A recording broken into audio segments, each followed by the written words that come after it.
Saturday, October 26th, 7 a.m. Hey, it's Ryan. I'm not even sure who I'm talking to or if I'm leaving a message for Angela or Edie or whatever law enforcement agency drops by to investigate my upcoming disappearance. The call dropped yesterday, so sorry about that. I was getting a lot of interference. You know, I get that weird kind of, like static, and it sounds like crosstalk from other people's phone calls, maybe. The cell towers are glitching, but I can never really make out what the other voices are saying. Don't know what it sounds like on your end, but that's why I start and stop a lot. There's a lot of mess to talk over when that happens. Don't hear it right now, so that's good. I did sleep a little, but it was, I'm nervous, so kept waking up. I'm going to head out today. One way or another, I got to get the hell out of here. I'm going to be out of food after I eat these eggs. That's it. And I hope the bridge is there, and I hope I don't have to wade through deep rushing floodwater. It's been a little while since the rain, so maybe everything's cool. I just can't see anything through that damn fog. Had a nightmare last night, a real whopper of one. Scared the hell out of me, made me feel queasy. May as well share this with you since I don't have a therapist here. Dreamed that I went up to the attic, and you know how the trunk is standing kind of tall, upright, like a fridge kind of shape? Well, the trunk had been converted into one of those automated carnival fortune teller booths, It's like a kiosk with like a glass case on the upper half, and there's like an upper torso of some mystic or swami or wizard, and you put your coin in, and the animatronic figure moves around, and the recording says something like the great Siegfried will say, will predict your future, and then it spits out a ticket with your fortune printed on it, right? Well, in my dream, it was the steamer trunk, and it had been converted into one of those fortune-telling things. The upper torso of the person, in the kiosk, it looked like the pictures of Siegfried. It was Siegfried. He had a top hat on and a magic wand in one hand, and that devil beard and evil grin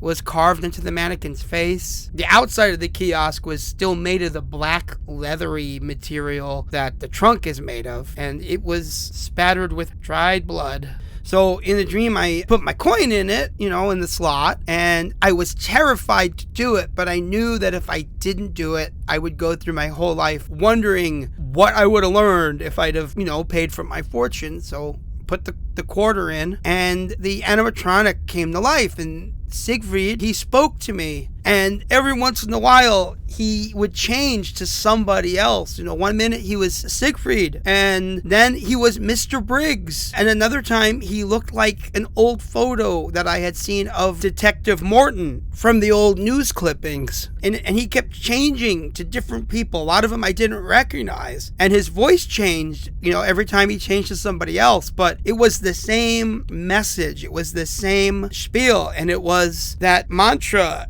leering in the dark, I hunger for life, the whole thing. So it made my skin crawl, and I was thinking maybe I should leave, maybe I should just run. But just at that moment, the mantra stopped, and I heard Mr. Briggs' voice. It was him in the kiosk, and he said that all contracts were binding, and he should know because he's an attorney. And for some reason, that made it so I couldn't leave. So then the ticket popped out with a little ding from a bell, and I did not want to take the ticket. I refused to reach out and grab the ticket, but this white gloved hand just lunged out from the booth, like the glass wasn't even there, reached right through the glass case, like the window was gone, and this white gloved hand, it grabs my wrist, and it was ice cold. The grip was just like iron. I could not move my wrist. I couldn't pull away, and I looked, and it was Siegfried, but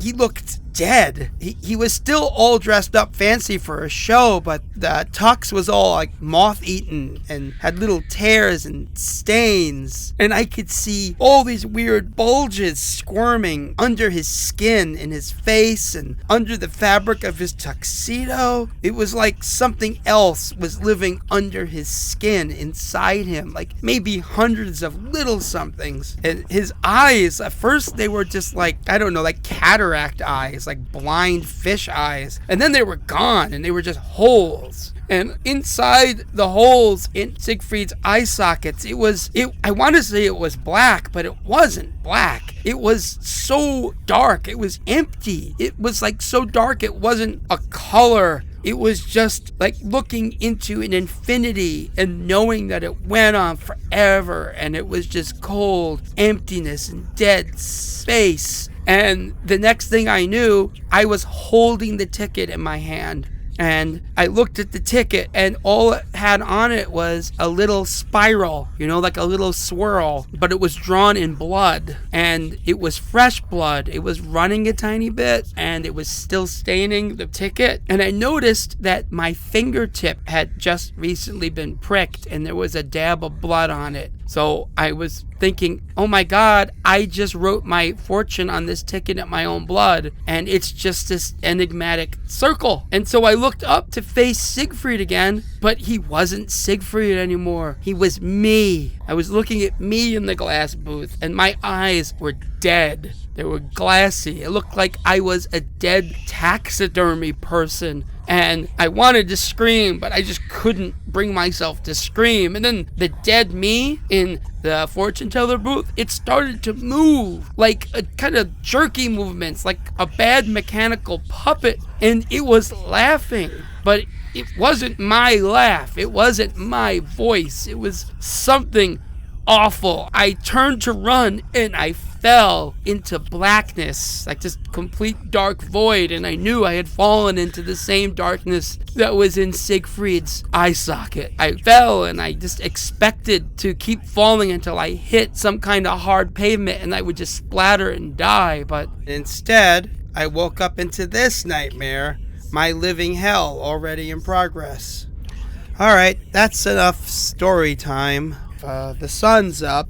The dark milky haze outside is now a light milky haze. I have a line here. I figure it's about 300 feet. I hobbled it together. It's made of clotheslines, bed sheets, and some electrical cables. I'm gonna tie one end to a porch rail and head down the hill. And if I get turned around, I'm gonna follow the line back to the house and head out in a different direction, because I'm gonna starve if I don't do something.